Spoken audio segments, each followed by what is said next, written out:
Bwana Baby Supu amemfanya Kindege aweze kuwa mikono salama, na huku Jeni akipokea kitisho kikubwa kwelikweli kutoka kwa Baby Supu na kumwambia hivi, sikia, ukoo wenu ulikuwa ni una watu wengi kwelikweli. Sasa naona mmemaliza watu, mnataka kumfata na Kindege, labda uweze kuniua mimi, ndo utaweza kumuua Kindege, la sivyo nitadili na wewe Papandikula. Unaambiwa Jeni alivyosikia taarifa hizo akachanganyikiwa. Sasa wakati huo anazungumza na Baby Supu, alikuwa ni yeye tu peke yake ndiyo anayemuona. Sasa Kindege akaja na anamkuta Jeni yupo na mawenge kama kawaida yake. Jeni anamuogopa sana Baby Supu kwa sababu kila akijaribugi kumfanyia kitu kibaya huwa kinamrudia yeye mwenyewe. Basi hapo Jeni akaamua kuondoka na spidi zaidi ya 200 baada ya kusema kwamba nilikuwa naongea na Baby Supu amekaa hapo, na huku Kindege akiangalia amuoni Baby Supu yupo wapi. Ndo kwanza nazidi kuchanganyikiwa, na hapo Kindege namwambia siku ya leo nataka uweze kuzungumza vizuri, yani tuongee vizuri mimi na wewe, uache huo ujinga wako. Ila sasa kumbe ndo kwanza Kindege anazidi kumchanganya Jeni. Jeni haelewi afanyeje kwa sababu Baby Supu ni anamsumbua sana, na kitu ambacho Kindege kinampa mawazo ni kuhusiana na ndoto aliweza kuota, kwamba ameota ndoto anataka kuuliwa. Alafu akaja Baby Supu anamwambia kwamba ukitaka kumuua huo niue kwanza mimi, achana na huyo, niue kwanza mimi ndo uweze kumuua huyo, na aliokuwa anataka kumuua ni Jeni ndo anataka kumuua Kindege. Kumbe watu wa karibu ndo wanakuaga ni wabaya kuliko watu ambao wanatokea mbali. Yani hapo ndo ambako tunakuja kujua kwamba Baby Supu ana nia nzuri sana na Kindege, japokuwa anamtesa, anamfanya aweze kuona maisha ni magumu, ila Baby Supu anajua yote hayo ni mapito, kwa sababu hajajua nia na mazumuni ya Baby Supu yeye kuwepo hapo. Siku akija kujua ndo ataweza kuona kwamba Baby Supu ana msaada kwenye maisha yake. Basi unaambiwa huku Farida mume wake akiwa anaendelea kugombana na huyu mshikaji Toru. Huyu Ngosha anagombana na Toru, mzee Kiche, mzee wa mademu. Unaambiwa sio mchezo jamaa, achekeshagi mbele ya mademu. Yani demu wako akipita akijichekesha mbele yake lazima aweze kuluka naye. Basi hapo unaambiwa wakawa wanaendelea kugombana Kiche pamoja na Ngosha. Huku wakiendelea kugombana, Ngosha kawaida yake hawezi kutulia au kupigana kutumia mikono, lazima atumie silaha ili aweze kumfanya Kiche awe anajisikia vibaya na aweze kumuumiza. Basi hapo akachukua jukumu la kutaka kumpiga. Basi akaweza kumpiga mke wake Farida. Aliweza kujizuia ili tu huyu Kiche asiweze kuzulika kama mara ya kwanza alivyoweza kuzulika.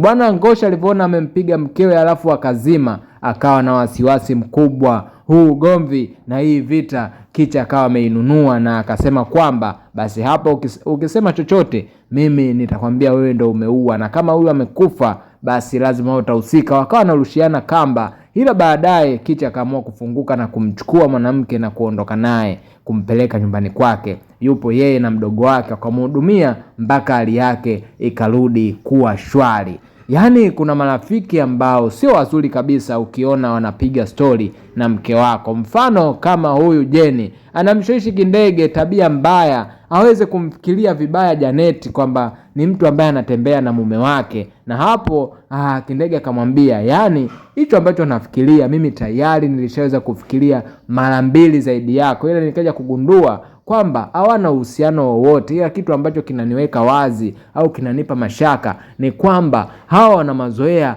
mabaya zaidi na Baby Supu. Baby Supu ni mwanae, alafu Beni ananificha kitu gani ambacho kinaendelea kwenye hii familia? Kwa sababu Baby Supu tunajua kwamba kila mtu yeye ni mtoto wa mtaani. Inakuaja na mazoea na mfanyakazi wa mume wangu kwa staili kama hii, akija hapa na mazoea mazuri, yani wanakuwa na furaha kweli kuzidi hata mimi. Alafu kitu ambacho leo nimeweza kustajabu kumuona kwamba Kindege yupo zake tu kimya, yani amekuwa mpole, sio kawaida yake. Kindege ni mtu wa kuwasha moto, yani anawasha moto mpaka mwenyewe unachanganyikiwa, anasema hivi kindege leo umekutana na nini? Na ninahisi Janeti mwenyewe anashtuka, anajiuliza hivi huyu ni kindege au ni nani ambaye ameweza kuzungumza maneno haya mbele yangu kwa kuwa mpole, mkimya, bila kufanya chochote. Basi kikubwa ni kuweza kutufuatilia kama kawaida. Kama ndo mara yako ya kwanza unakutana na video zetu, basi fanya kitendo kimoja cha kuweza kusubscribe kwa wingi, kulike, kucomment pamoja na kushare. Pia kwenye uwanja wa comment andika kwamba ni unatazama movie hii ukiwa wapi, au unatazama likapu hii ukiwa wapi. Utakuwa umetisha kinoma noma. Mimi ni Mr. Chambua na hii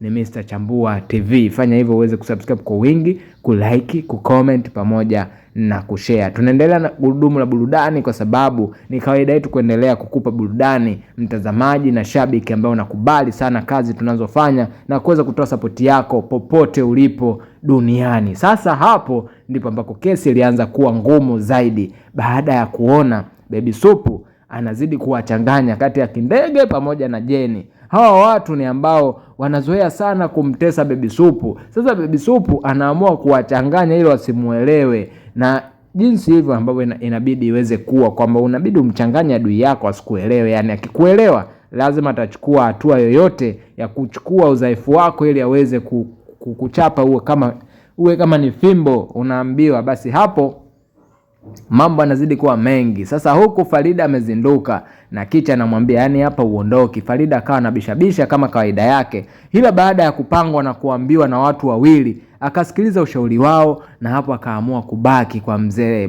kwa Mselamavi. Mzee Toru, mzee Kiche ameamua kubaki nyumbani kwake, na hapo anaambiwa hizi taarifa hauwezi kwenda kufikiwa.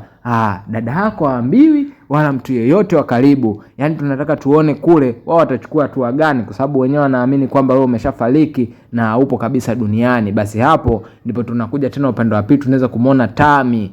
Kumbe yule anayemuita ndugu yake au kaka yake, bwana kumbe ni bwana yake. Hawa wanawake ni wabaya sana kwenye haya maisha. Unaweza kudhani kwamba ni anakupenda, kumbe hakupendi. Ni kuna namna tu anataka kutumie, alafu akishamaliza matumizi yake anapita zake kushoto, anaenda kwa mtu ambaye anayempendaye. Oya, sio mchezo mwanangu. Haya maisha ni ya kweli kweli kweli, ambayo ukiyatazama kwenye hii movie lazima kuna kitu unakuwa unajifunza, unasema kumbe kuna watu ambao wapo wanaishi design kama hii. Sasa unaambiwa kama Chief Kiando, shenzi nini? Utajua mwenyewe na maisha jinsi yanavyokupelekesha shenzi kabisa. Basi tunaendelea kama kawaida. Mimi nawakumbusha tu subscribe kwa wingi, like, comment pamoja na kushare. Utakuwa umetisha kinoma noma kwenye upande wa kiburudani. Mimi ni Mr. Chambua. Basi na hii ni Chambua TV au Mr. Chambua TV. So subscribe kwa wingi, like, comment na kushare. Bye bye.